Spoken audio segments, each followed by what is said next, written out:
Did you know that kids can protest and can use their voices too? Yes, you really, really, really can, okay? That I'm always constantly, as an educator, empowering children and showing them how they can be the authors and illustrators of their own stories and books. And so I thought, hey, why don't I share one of my short stories with them? And so I shared a story about my black child, Jude, who I love deeply, you know, and am raising in this world that does not love him, you know, in the same way that I do. Children are not too young to talk about topics such as race, racism, and justice. And if we think about it, we know this is true because developmentally, children are classifying, they're sorting, and they're trying to make sense of the world around them.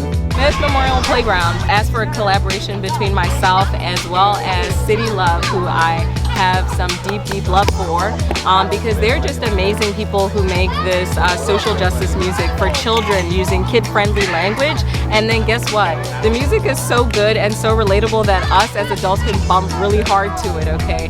This was an opportunity for all of us to really model, like, hey, these are some ways you can have this conversation, you know, in a developmentally appropriate way. When we think, oh, we should avoid these topics with them, what ends up happening is that we're actually reinforcing racism with our silence. When I think of books, I think that they're great tools to really support those conversations as well as explorations with children.